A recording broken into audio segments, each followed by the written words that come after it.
Good morning সবাইকে। আমি আর একটা নতুন ভিডিও নিয়ে চলে এসেছি। আশা করি যে যেখানে আছেন সবাই খুব ভালো আছেন, সুস্থ আছেন। আমিও খুব ভালো আছি। আমি দেখাচ্ছি আজকে যে কিভাবে নার্সারি থেকে আনার পর আমরা অ্যাডেনিয়াম আর টেকোমাকে রিপোর্টিং করব।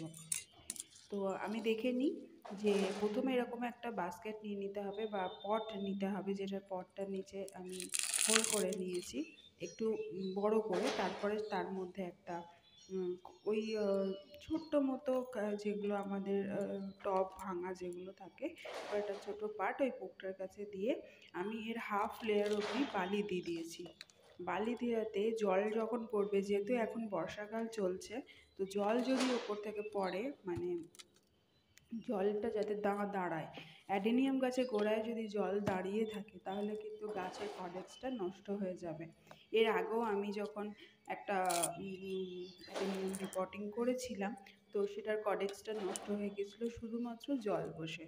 তো আমি এটা বলবো সবাইকে যে হাফ পট অ্যাটলিস্ট, আমরা হাফের একটু কম কম হলেও হবে, একটু যেটা আমাদের বালি হয়, যেটা রিভার স্যান্ড হয়, সেই মোটা দানার বালিটা যেন দেওয়া হয়। এবার সেই বালিটা দেওয়ার পর আমি যেটা করেছি, তার ওপরে আমি কিছু ভার্মি কম্পোস্টের সাথে আবার একটু বালি মিশিয়ে প্রথমে, তারপরে সেকেন্ড লেয়ার দিয়েছি এবং থার্ড লেয়ারে আমি অল্প সামান্য বালি দিয়েছি। এবার দেখাচ্ছি যে কিভাবে আমরা যে নার্সারি থেকে গাছ আনি সেই ব্যাগটা থেকে বের করে সেটাকে কিভাবে আমি রিপোর্টিং করেছি। সবার আগে বলে নিই, অ্যাডেনিয়াম গাছ যখনই আমরা কিনবো বা রিপোর্টিং করব, সেটার যে কডেক্সটা দেখতে পাচ্ছেন সেটা দেখেই নেবেন। মানে কডেক্সটা একটু যেন মোটা হয়, থিকার হয়। মোটা হলে সেটা দেখতে যেমন সুন্দর হয়, গাছটাকে বাঁচিয়ে রাখাও খুব ইজি হয়ে যায়। এবার হচ্ছে সেকেন্ড স্টেজ হচ্ছে, আমরা যখন গাছটাকে বসাবো এটা আমাদের খেয়াল রাখতে হবে যেন তার কডেক্সটা ওপরের দিকে থাকে, একটু মানে বেরিয়ে থাকে, না হলে তার যে সৌন্দর্যটা আসবে না। প্লাস তার যে শিকড় বেরোবে, সেই রুটটা ওপর থেকে বেরোলে সেটা যতটা সুন্দর দেখতে লাগে ততটা ভেতরে ঢুকিয়ে দিলে সুন্দর লাগবে না এবং গাছটা রুট বন্ডিং হয়ে যেতে পারে। তো আমরা চেষ্টা করব যে একটু যখনই আমরা রিপোর্টিং করব তার 1 ইঞ্চি 1.5 ইঞ্চি মতো একটু ওপরের দিকে করে রেখে সেটাকে যেন আমরা রিপোর্টিং করি। আপনারা হয়তো অ্যাডেনিয়াম গাছের ফটো বা ভিডিও দেখে থাকবেন, সেগুলো দেখবেন গাছের গোড়াগুলোতেই তার সৌন্দর্য বেশি। তার অনেক গাছে আছে ফুল অনেক পরে আসে, মানে বছরে হয়তো একবার কি দুবার ফুল এলো, কিন্তু গাছটা খুব সুন্দর হয়। তার একটাই কারণ, সেটাকে সুন্দরভাবে ওইভাবে তাকে রিপোর্টিংটা করা হয়েছে। রিপোর্টিং যদি সুন্দর না হয়, মাটি যদি সুন্দর না হয়, তাহলে কিন্তু আমরা কোনো গাছকে বাঁচিয়ে রাখতে পারবো না। বিশেষত এটা তো মরু গোলাপ, মরু দেশের গাছ বলতে পারি, তো এরা কিন্তু খুব বেশি জল, মাটি খুব একটা বেশি এদের প্রয়োজন হয় না বা দরকার হয় না। এবার জোর করে যদি আমরা একটা মাটির মধ্যে প্রতিস্থাপন করি তাহলে গাছটার কডেক্সটা মোটা হয় না।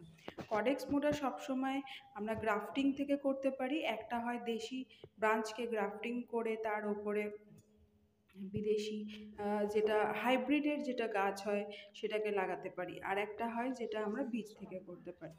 এবার আমি দেখাবো টেকোমা গাছটাকে কিভাবে আমি রিপোর্টিং করছি। টেকোমা গাছের জন্য আমি একটি গামলা এনেছি। গামলাটা আমার কাছে ছিল না, এটা আমাদের বাড়ির সামনেই একটি শপ থেকে নিয়েছি। অ্যাপ্রক্স 100 রুপিস আমার পড়েছে। তার নিচে আমি মোটামুটি 8 থেকে 10টি হোল করে নিয়েছি, যাতে জল যাতে না দাঁড়িয়ে থাকে।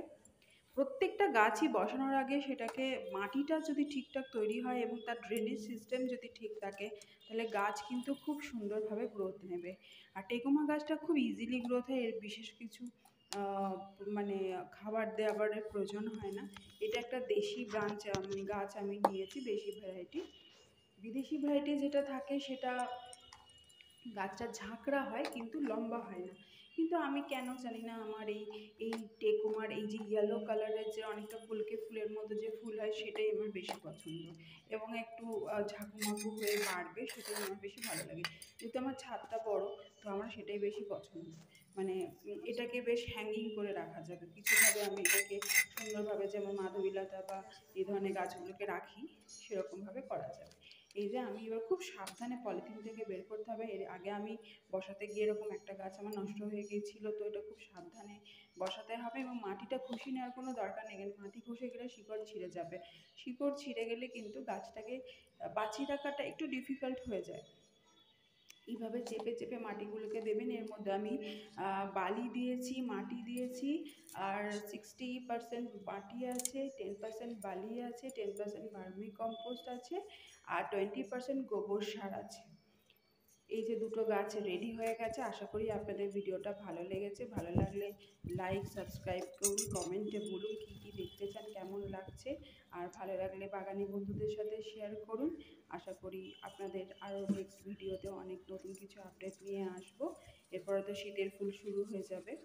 তো যে যেখানে আছেন সবার জন্য আমার শুভেচ্ছা শুভকামনা রইল। Still then, bye by.